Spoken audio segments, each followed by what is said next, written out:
gravity. So we're moving at the same speed as the space station is moving. So if the space station is moving 17,500 miles per hour, we're also moving at that speed. But we're inside and we do not have the force of gravity holding us down. So that's the reason we float.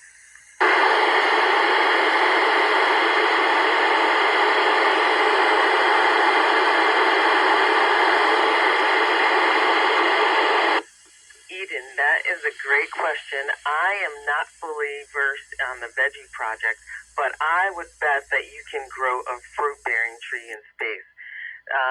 Some of the issues you may run into is how do you have to provide sun, right, to help it grow. You have to provide dirt to keep it in, and you have to provide the nutrients as well for the tree in space.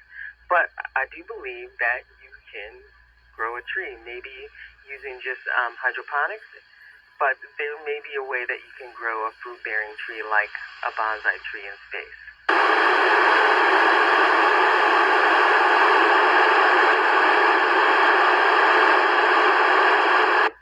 That's another great question. So that tells me that you know a little bit about how the human body changes in space.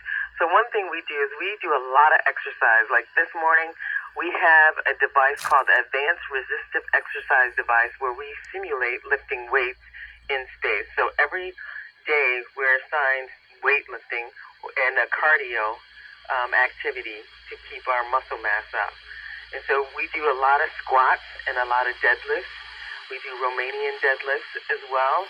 And so we keep our muscle tone by doing these exercises every day. We have to increase the load so that we can get almost to our weight on Earth. And we can lift the weight on Earth because on Earth, we're using our weight every day to propel ourselves. So up here, we do a lot of weightlifting, and that helps. That gives your bones the impetus and a clue that it needs to continue to grow.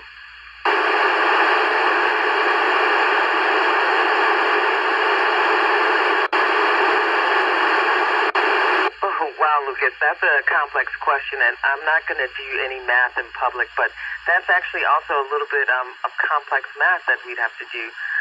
And I'm not sure what is the nearest neutron star right now.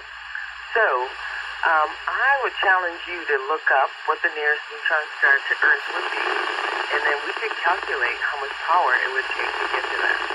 So that's a challenge for you, Lucas. I know that you guys are homeschooled, and it would be a great problem to work out on paper or even online with your parent or your home instructor.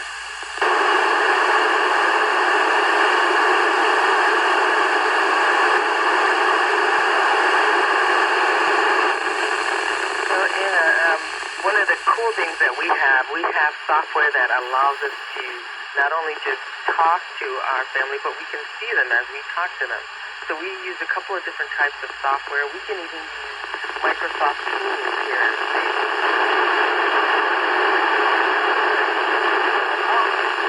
The thing is that we have to initiate the call from the space station, and they have to be aware that we're calling. And so we can still see and chat with them. We have multiple ways.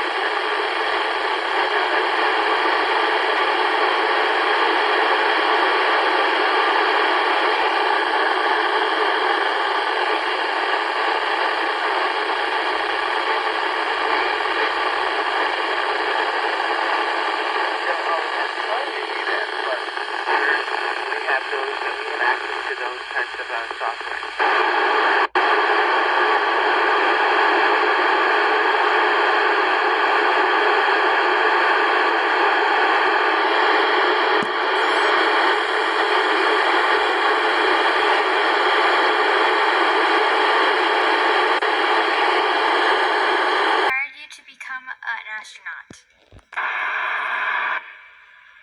Well, Fiona, I was actually inspired to become a scientist, and I think becoming an astronaut is, for me, one of the ultimate ways that you can become more of a scientist, because we are the hands and eyes for all the scientists back on Earth who want to conduct research on the space station. They want to figure out how cells behave without gravity.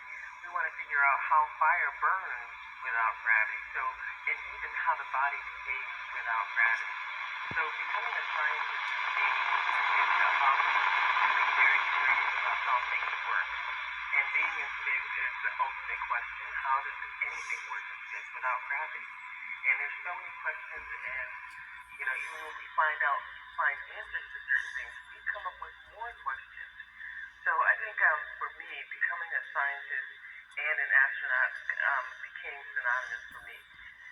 But becoming an astronaut, I never thought that they would ever select me to become an astronaut. But I had a friend who called me and said, "Hey, we're looking for astronauts," and I just applied. So one of the things that I tell students is, apply, look online, see what they're requesting for becoming an astronaut, do those things, and then apply early and often. But, don't do things just to become an astronaut. Make sure you have a career that you love, that you will never leave,